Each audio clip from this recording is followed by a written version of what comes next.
जय हिंद दोस्तों, स्वागत है आप सभी का आपके अपने डेली करंट अफेयर्स की क्लास में। मैं हूं आप सभी का राजा गुप्ता और आज हम 15 अगस्त 2025 के इंपॉर्टेंट डेली करंट अफेयर्स को डिटेल से पढ़ने जा रहे हैं। आप क्लास नंबर देख रहे हैं 1342 नंबर। लगातार 1342 दिनों से मैं आपको करंट अफेयर्स पढ़ा रहा हूं और आपको इस क्लास में मिलेगा स्टैटिक जीके भी। तो चलिए फ्रेंड्स, आज का करंट अफेयर स्टार्ट करते हैं। और देखिए फ्रेंड्स, आज हम मना रहे हैं अपना 79th इंडिपेंडेंस डे।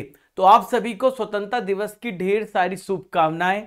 दोस्तों, बहुत सारे क्रांतिकारियों ने, हमारे बहुत सारे ऐसे लोगों ने अपने जान की बलिदान दी ताकि हम स्वतंत्र हो सके और आज हम यहाँ पे चैन की नींद सो रहे हैं।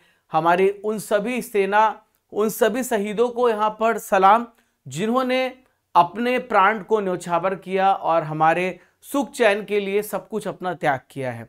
दोस्तों, मैंने ढूंढा बहुत वो जहां ना मिला, मेरे वतन जैसी ना जमी ना कोई आसमां मिला। तो देखिए, अगर आप पूरी दुनिया चले जाएं, खूब घूम लीजिए, पर जिस प्रकार से भारत का लोकतंत्र है, भारत जिस प्रकार से खड़ा है, वो अपने आप में अद्भुत है। तो आप सभी को स्वतंत्रता दिवस की ढेर सारी शुभकामनाएं। चलिए स्टार्ट करते हैं आज का सबसे पहला इंपॉर्टेंट क्वेश्चन जो आप सभी के स्क्रीन पर दिख रहा है। और पहला क्वेश्चन 79 इंडिपेंडेंस डे पर ही है। तो 79 नंबर का स्वतंत्रता दिवस 2025 की थीम क्या है, यह आपसे पूछा जा रहा है। तो इसकी थीम है नया भारत समृद्ध, सुरक्षित और साहसी। New India prosperous, secure and brave. ये इसकी थीम है, ध्यान में रखिएगा, बहुत ज्यादा इंपॉर्टेंट है। डेफिनेटली आने वाले एग्जाम में आपसे पूछा जाएगा। मैं इसका स्पेशल वीडियो भी लाने वाला हूं सुबह 7 बजे। मैं आपको डेली 10 मिनट का एक और वीडियो दूंगा और सुबह 5, 5:30 बजे आपकी डेली करंट अफेयर्स क्लास हो जाएगी और आपकी 7 बजे दूसरी क्लास होगी। तो 79 इंडिपेंडेंस डे की जो थीम है वो है नया भारत समृद्ध, सुरक्षित और साहसी। तो ये जो थीम है, भारत सरकार का जो एक विजन है, भारत सरकार का विकसित भारत का विजन है 2047। हमें पूरी तरीके से भारत को डेवलप्ड इंडिया बनाना है। उसी के अनुरूप, उसी के सिमिलर, उसी के यहाँ पे फेवर में यहाँ पर इसकी थीम रखी गई है। देखिए यहां पर क्या क्या ऐसा होने वाला है, मैं आपको कुछ इवेंट्स बता देता हूं और भी मैं आपको हाईलाइट कल बताऊंगा, क्योंकि जब 79 इंडिपेंडेंस डे मनाया जाएगा तो बहुत कुछ डेटा निकल के आएगा। तो आप यहां पर देख सकते हैं, ये है पीएम मोदी। तो ये 12 नंबर यानी 12वीं बार तिरंगा फहराएंगे, राष्ट्रीय ध्वज को फहराएंगे। और लाल किले से देखिए, जो भी यहाँ पे झंडा फहराया जाता है वो लाल किले के प्राचीर से फैलाया जाता है। लाल किले का जो वहां पे कैंपस होता है वहां से ये फहराते हैं। मेरे पीछे आप यहाँ पे तस्वीर देख रहे हैं। तो ये जो साल होगा, इस बार जो गार्ड दिया जाता है उसका कौन यहाँ पे कमांड करेगा, तो इनका नाम है wing commander as Sekhon. As Sekhon के द्वारा भारतीय वायुसेना के ऑफिसर हैं, ये यहाँ पे कमांड करने वाले हैं। और जो फ्लाइंग ऑफिसर है रशिका शर्मा, ये प्राइम मिनिस्टर को राष्ट्रीय ध्वज फहराने में हेल्प करेंगी, सहयोग करेंगी, असिस्ट करेंगी। तो इसके साथ साथ दोस्तों 1721 फील्ड बैटरी यानी सेरेमोनियल के द्वारा स्वदेशी 105 मिलीमीटर लाइट फील्ड गन से 21 तोपों की सलामी भी दी जाएगी, जिसका नेतृत्व करेंगे पवन सिंह शेखावत। ये यहाँ पे रिप्रेजेंट करेंगे। ठीक है, अब पहली बार जो है आपको वायुसेना के 11 अग्निवीर देखने को मिलेंगे जो यहाँ पे संगीतकार रहेंगे। आप यहाँ पर देख सकते हैं एयरफोर्स बैंड राष्ट्रीय गान यहाँ पे बजाएगा, हमारा जो राष्ट्रीय गान है। और जनगण मन 52 सेकंड तक आपको पता है बजाया जाता है। तो ये यहाँ पे जनगण मन को एयरफोर्स का बैंड बजाएगा। देखिए अभी मैं आपको ये बताने वाला हूं कि कौन से यहाँ पे कितनी बार यहाँ पे झंडा फहराया गया है और कौन से प्रधानमंत्री थे जिन्होंने झंडा को फहराया है, वो सब मैं आपको बताने वाला हूं। तो जवाहरलाल नेहरू जी ने 17 बार, सबसे ज्यादा बार झंडा फहराया है। और फिर यहाँ पर देखिए 12 बार नरेंद्र मोदी जी और 16 बार इंदिरा गांधी जी और मनमोहन सिंह ने 10 बार, अटल बिहारी वाजपेयी ने 6 बार, राजीव गांधी ने 5 बार झंडा को फहराया है। लाल किले से सबसे लंबी स्पीच नरेंद्र मोदी जी की थी 2024 में 98 मिनट्स की। और सेकंड पे जवाहरलाल नेहरू जिन्होंने 72 मिनट का भाषण दिया 1947 में। सबसे छोटी स्पीच यहाँ पे किसकी रही है, तो सबसे छोटी स्पीच जवाहरलाल नेहरू जी की थी 14 मिनट्स की 1954 में। इंदिरा गांधी जी की 14 मिनट्स 1966 में। अटल बिहारी वाजपेयी जी की 25 मिनट 2002 में। ठीक है, चलिए आइए देखते हैं दूसरा इंपॉर्टेंट क्वेश्चन जो आप सभी की स्क्रीन पर ये रहा। ऑपरेशन सिंदूर के कितने बीएसएफ जवानों को वीरता पदक से सम्मानित किया गया है। तो फ्रेंड्स यहाँ पे 16 बीएसएफ 16 जवान है, 16 बीएसएफ पर्सनल है जिनको सम्मानित किया गया है और स्वतंत्रता दिवस के पहले ये सम्मान दिया जाता है, तो इनको सम्मानित किया गया है। तो ये जो गृह मंत्रालय है, हमारा जो होम मिनिस्ट्री है, उन्होंने इस बात को रिलीज किया कि यहाँ पर एक सूची यहाँ पे जारी की वीरता पदक धारकों की, जिसमें 16 बीएसएफ जवान ऑपरेशन सिंदूर के बहादुर सैनिकों को यहाँ पे शामिल किया गया है। आपको बता दें कि भारत पाकिस्तान की सीमा की जिम्मेदारी दी जाती है बीएसएफ को, जिसे कहते हैं बॉर्डर सिक्योरिटी फोर्स। इसके अलावा दोस्तों यहाँ पर विशेष सेवा के लिए 5 बीएसएफ कर्मियों को राष्ट्रपति पदक भी मिला है और 46 कर्मियों को उत्कृष्ट सेवा पदक भी दिया गया है। 46 ऐसे पर्सनल है जिनको मेरिटोरियस सर्विस मेडल यहाँ पे दिया गया है 16 के अलावा भी। और इसके अलावा दोस्तों 1090 पुलिस कर्मियों को भी पदक दिया गया है, ठीक है, जो हमारे सेंट्रल लेवल पर हैं और जो स्टेट लेवल पे जो पुलिस कर्मी हैं उनको भी यहाँ पे सम्मानित किया गया है। अब देखिए ऑपरेशन सिंदूर के बारे में थोड़ा डिस्कस कर लेते हैं। तो 22 अप्रैल 2025 को ऑपरेशन सिंदूर स्टार्ट किया गया था। जम्मू कश्मीर के पहलगाम में आतंकी हमला हुआ था, जिसमें हमारे 26 लोगों की मौत हो जाती है और इसमें 25 हमारे भारतीय नागरिक थे, एक नेपाल से बिलोंग करते थे। तो ये घटना हुई थी पाकिस्तान ऑक्युपाइड कश्मीर, जो पाकिस्तान ऑक्युपाइड कश्मीर है वहां पर ये हमने ऑपरेशन सिंदूर स्टार्ट किया था। 7 से लेकर 10 मई के बीच में आतंकी ठिकानों को नष्ट किया था और यहाँ पे हमने रिटेलिएट किया था, जवाबी सैन्य कार्रवाई करी थी, ठीक है।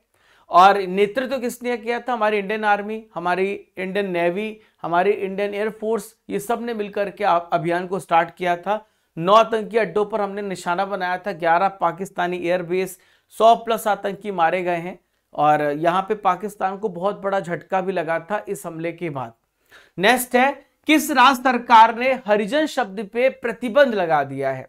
तो थोड़ा सा शायद आपको स्पॉट दिख रहा होगा मे बी, तो वो अभी हट जाएगा। ये मॉइस्चर आ जाता है कई बार, जब बारिश के समय में हल्का सा मॉइस्चर आपको दिख रहा है, वो अभी हट जाएगा।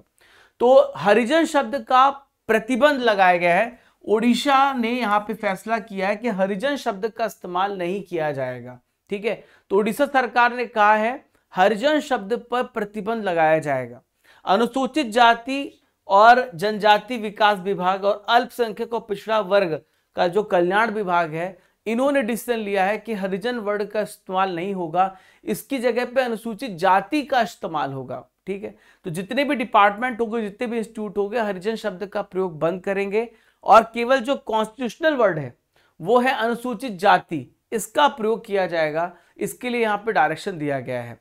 उड़िया और अन्य भाषाओं में उचित अनुवाद का पालन अनिवार्य किया गया है कि जो हरिजन शब्द है अब यहाँ पर मतलब इनके हिसाब से गलत है, ऐसा ये बोल रहे हैं। और ये कह रहे हैं कि और यहाँ पर हम ऐसी लैंग्वेज का इस्तेमाल करेंगे जो प्रॉपर होगा, और यहाँ पे अनिवार्य भी किया गया है कि हर जगह पे इस्तेमाल जो होगा हरिजन वर्ड का इस्तेमाल नहीं होगा, उसकी जगह पे अनुसूचित जाति का वर्ड का इस्तेमाल होगा, ठीक है। तो अभी हम बात करें, देखिए उड़ीसा से रिलेटेड करंट अफेयर्स की, तो भारत का सबसे बड़ा पेट्रोकेमिकल प्लांट बनाया जा रहा है, वो उड़ीसा में बनाया जा रहा है। उत्कल दिवस मनाता है उड़ीसा, हर साल 1 अप्रैल को मनाता है। उड़ीसा सरकार ने यह भी फैसला किया है कि जो इमरजेंसी के समय बंधक बनाए गए थे, उन सभी यहाँ पे बंधकों को 20,000 रुपए पेंशन भी दिया जाएगा एज अ हेल्प, इसकी घोषणा यहाँ पे करी गई है। देखिए उड़ीसा के चीफ मिनिस्टर ने सुभद्रा योजना स्टार्ट करी है। अगले 5 सालों तक बहनों को हर साल 10,000 रुपए दिया जाएगा, 2 किस्तों में, एक रक्षाबंधन में और अंतर्राष्ट्रीय महिला दिवस पर, ठीक है। ओडिशा में देश का सबसे पहला राइस एटीएम भी लॉन्च किया गया। आप इसमें पैसे डालेंगे, आपको यहाँ पे राइस आपको मिलेगा। चलिए अगला सवाल देखते हैं। कौन सी अंतरिक्ष एजेंसी 2030 तक चंद्रमा पर परमाणु रिएक्टर बनाएगी? Which space agency will build nuclear reactor on the moon by 2030? 2030 तक परमाणु रिएक्टर बनाने जा रही है नासा। तो आप देख रहे हैं कि कहां हम पहुंच रहे हैं। हमारा सपना था कि हम चांद पे पहुंचे, पर चांद पे पहुंचने के बाद यहां पर हम परमाणु रिएक्टर भी बनाने जा रहे हैं। 2030 तक परमाणु रिएक्टर बनाया जाएगा वहां पर।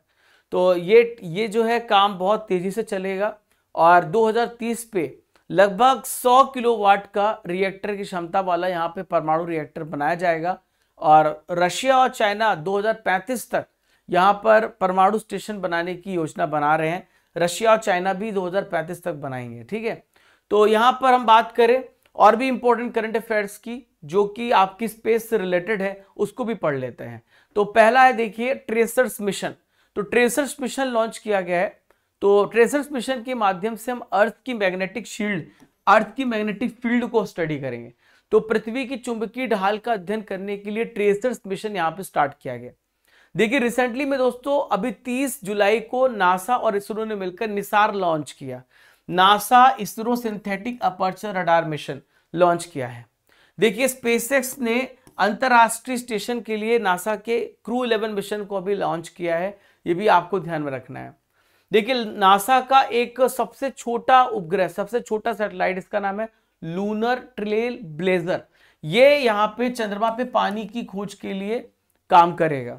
नासा और जाक्सा ने मिलकर फैसला किया कि दुनिया की लकड़ी की सैटेलाइट लॉन्च किया जाएगा, इसका नाम होगा लिग्नोसेट, ठीक है। प्यारे साथियों, यहाँ पर आजादी के अवसर पर हम यहाँ पे आपको ये अर्जुन जीएस फाउंडेशन बैच पे एक और इंपॉर्टेंट डिस्काउंट दे रहे हैं।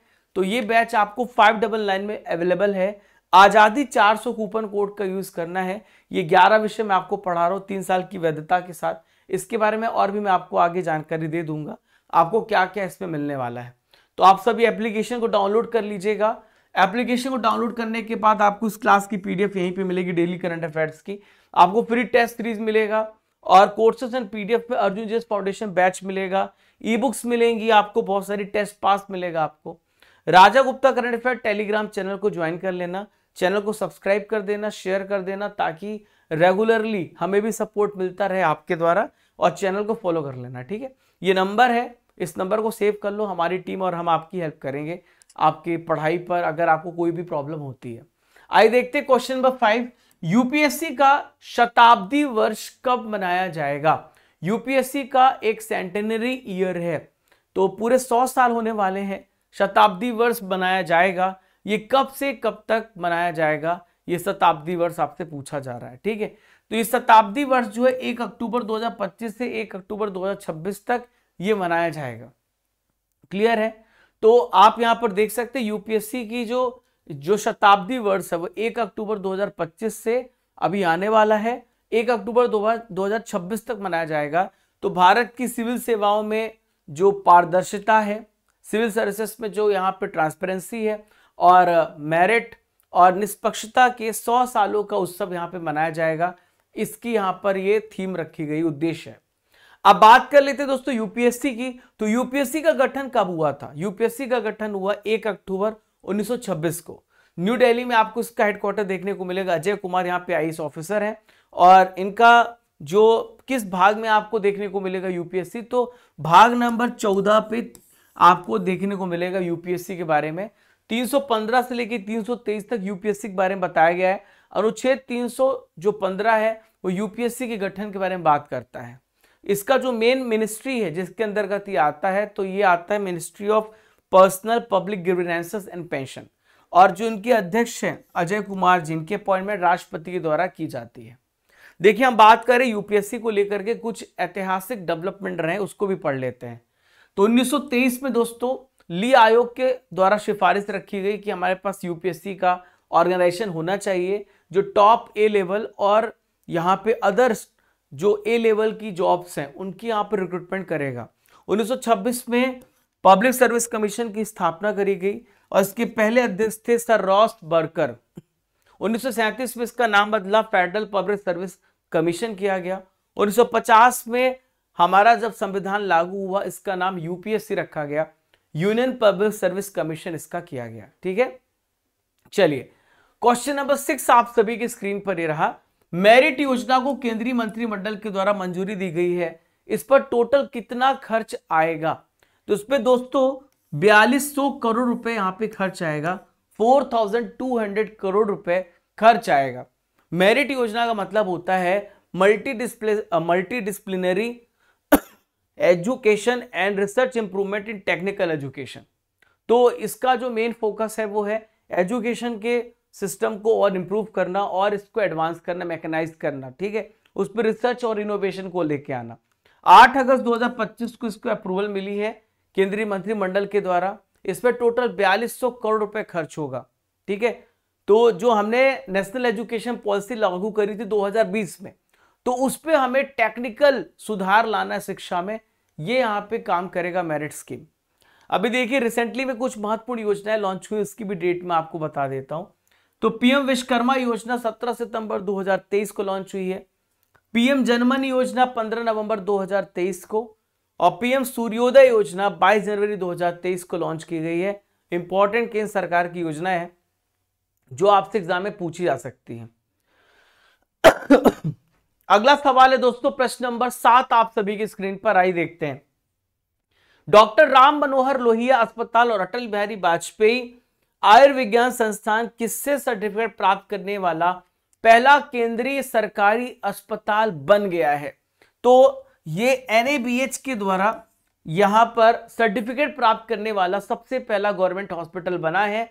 डॉक्टर राम मनोहर लोहिया हॉस्पिटल और Atal Bihari Vajpayee institute of medical science, इनको यहां पे एनएबीएच के द्वारा क्रेडिट दिया गया है, ठीक है।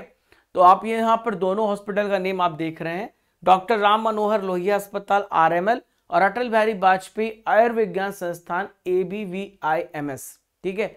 तो सर्टिफिकेट यहाँ पे प्रदान तो आपको समझ में आ गया किया गया, क्यों किया गया है? भारत सरकार के क्वालिटी कंट्रोल ऑफ इंडिया के द्वारा एक बोर्ड है NABH, यहाँ पर जो हॉस्पिटल अपने स्टैंडर्ड्स को मेंटेन करके चलते हैं, हेल्थ केयर सेगमेंट को मजबूत करके चलते हैं, उनको ये अवार्ड दिया जाता है। तो NABH की स्थापना कब हुई है? 2005 में NABH की स्थापना हुई है, ध्यान में रखिएगा। NABH की स्थापना 2005 में हुई है।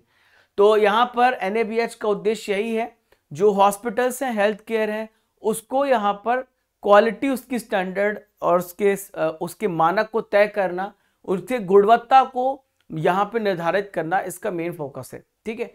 अगला सवाल है 8 क्वेश्चन आप सभी स्क्रीन पर। चौथी सब जूनियर अंडर 15 राष्ट्रीय मुक्केबाजी चैंपियनशिप को हाल ही में किसने जीता है? तो फोर्थ सब जूनियर जो यहाँ पे अंडर 15 नेशनल बॉक्सिंग चैंपियनशिप थी, इसको हरियाणा ने जीत लिया है। डी इसका राइट आंसर हो जाएगा, ठीक है। तो हरियाणा ने चौथी बार जूनियर अंडर 15 राष्ट्रीय मुक्केबाजी चैंपियनशिप जीती है। मेल और बॉय और यहाँ पे गर्ल दोनों कैटेगरी में यहाँ पर खिताब यहाँ पे जीता है।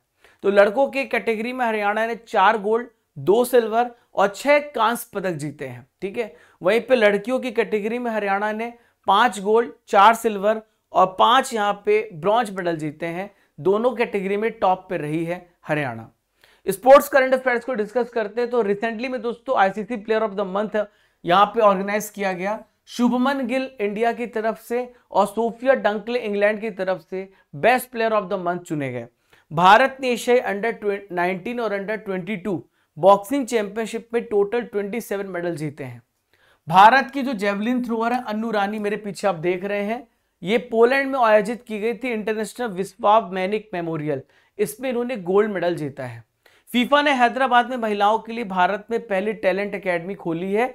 वहां पे महिलाओं को ट्रेनिंग दी जाएगी फुटबॉल की, ताकि वो भारत को रिप्रेजेंट कर सके और इंटरनेशनल लेवल पे भी पहुंच सके, ठीक है।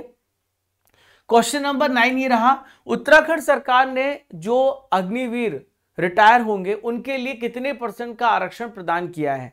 तो यहां पे 10% का आरक्षण उन अग्निवीरों को रिलीज किया जाएगा 4 साल के बाद, जब उनका टर्म खत्म हो जाएगा। तो 10% का रिजर्वेशन यहाँ पे आरक्षण रखा गया है। तो उत्तराखंड की तो मंत्रिमंडल है, उन्होंने कहा है कि सेना के लौटने के बाद अग्निवीरों को सरकारी सेवाओं में सीधी भर्ती के लिए 10% का हॉरिजॉन्टल रिजर्वेशन दिया गया है। तो ये ग्रुप सी के लिए बस दिया गया है, कैटेगरी जो सी है उस पे यहाँ पे आरक्षण मिलेगा, ठीक है। और इसके अलावा बहुत सारे जो अग्निवीर हैं उनको फिजिकल इफिशिएंसी टेस्ट में भी एग्जेम्पशन मिलेगा, शारीरिक दक्षता परीक्षा में छूट मिलेगी और अधिकतम आयु सीमा भी छूट मिलेगी। यहाँ पर उनको एज रिलैक्सेशन भी दिया जाएगा। तो साथियों इसके अलावा रिसेंटली में उत्तराखंड सरकार ने उत्तराखंड धर्म स्वतंत्रता अधिनियम 2025 में भी अमेंडमेंट किया है। और इसका उद्देश्य क्या है? जो धर्मांतरण किया जाता है, मतलब किसी को जबरदस्ती एक धर्म से दूसरे धर्म में चेंज किया जाता है, ऐसा करने वाले व्यक्तियों को कठोर दंड मिलेगा और वहां पे धर्मांतरण को रोकने के लिए सबसे बढ़िया प्रयास किए जाएंगे, ठीक है। आज का आखिरी इंपॉर्टेंट करंट अफेयर आप सभी की स्क्रीन पर, भारत और किस देश के बीच में सहकारी व्यापार संबंधों को मजबूत करने के लिए समझौते पर हस्ताक्षर हुए हैं? तो भारत और जाम्बिया देश के बीच में यहां पर एक एग्रीमेंट साइन किया गया है कोऑपरेटिव ट्रेड रिलेशन को मजबूत करने के लिए। तो भारत और जाम्बिया के सहकारी संस्थानों के बीच में व्यापारिक सहयोग को बढ़ावा देने के लिए यहां पे समझौता हुआ है। देखिए सहयोग क्षेत्र कौन कौन से हैं, तो एग्रीकल्चर प्रोडक्ट्स पर, और इसके अलावा कोऑपरेटिव एक्सपोर्ट्स पर, और मार्केट इंफॉर्मेशन को लेकर के भारत जाम्बिया मिलकर के काम करेंगे इन क्षेत्रों में। ठीक है, अब देखिए जाम्बिया कहां पर है, तो जाम्बिया जो देश है वो एक अफ्रीकन कंट्री है। भारत के रिस्पेक्ट पे आप यहाँ पे इसकी लोकेशन देख रहे हैं, और इसकी कैपिटल लुसाका है और अफ्रीका महाद्वीप में आता है। जाम्बिया क्वाचा यहाँ पे करेंसी का इस्तेमाल होता है, और यहाँ पर ये एक लैंडलॉक कंट्री है। इसकी सीमा किसी भी अंतर्राष्ट्रीय जली सीमा को नहीं छूती है। अब यहाँ पर आप देखो ये जाम्बिया, आप यहाँ पर देख सकते हैं इसके अगल बगल के लोकेशन की बात कर लेते हैं। तो इधर अंगोला है, और यहाँ पर डेमोक्रेटिक रिपब्लिक कॉन्गो है, इधर बोत्सवाना है, इधर जिम्बाब्वे है, इधर यहाँ पर नमीबिया है, और उधर तंजानिया आपको देखने को मिल रहा है, और इधर मलावी है, और इधर मोजाम्बिक है। ये पड़ोसी देश हैं जाम्बिया के। दोस्तों आज सुबह 7 बजे जो हमने आपसे कहा है कि डेली आपको 10 मिनट की सीरीज मिलेगी, कल आपने ब्रांड एम्बेसडर पढ़ा था, आज मैं आपको इंडिपेंडेंस डे के अवसर पर इंडिपेंडेंस डे का जीके पढ़ाऊंगा और साथ ही साथ महत्वपूर्ण करंट अफेयर्स भी पढ़ाऊंगा। तो आप सुबह 7 बजे इस सेशन पे जुड़ना मत भूलना, जहां पर इंडिपेंडेंस जीके पढ़ने जा रहे हैं हम। क्लियर है? चलिए तो फ्रेंड्स अब हम यहाँ पे सारे इंपॉर्टेंट क्वेश्चंस को कवर करेंगे, RRR को, और कल का जो करंट अफेयर्स था उसको, और लास्ट में टेस्ट भी लगाएंगे। आइए देखते हैं। तो पुष्पापति अशोक गजपति राजू किस राज्य के नए गवर्नर बने हैं? तो फ्रेंड्स गोवा के नए गवर्नर बने हैं। आप कमेंट बॉक्स पे आंसर देना स्टार्ट कर दीजिए। न्यू कैलेडोनिया को किस देश का नया राज्य के रूप में दर्जा मिला है? तो फ्रांस ने न्यू कैलेडोनिया को अभी रिसेंटली में एक नया दर्जा दिया है। किस राज्य की विधानसभा में वामपंथी उग्रवाद के खिलाफ विधेयक पारित किया गया है? तो वामपंथी उग्रवाद के खिलाफ महाराष्ट्र ने विधेयक को पारित किया है। अगला है टेस्ला कंपनी ने भारत में अपना पहला अनुभव केंद्र कहां पे खोला है? तो टेस्ला कंपनी ने अपना पहला अनुभव केंद्र मुंबई में खोला है। कहां पे? मुंबई इसका राइट आंसर हो जाएगा। ठीक है, अगला सवाल है आप सभी के सामने। नेक्स्ट क्वेश्चन आइए देखते हैं। 4 क्वेश्चन आपके हो चुके हैं। 5वां प्रश्न है केंद्र शासित जो लद्दाख के उपराज्यपाल हैं वो नए राज्यपाल कौन बने हैं? तो कविंदर गुप्ता इसके नए राज्यपाल बने हैं। प्यारे साथियों कल जो 14 अगस्त को करंट अफेयर्स आपने पढ़ा था उसका रिवीजन करेंगे, देखते हैं आप कितने सही कर पाते हैं। 15 नंबर की जूनियर राष्ट्रीय हॉकी महिला हॉकी चैंपियनशिप 2025 को किसने जीता है?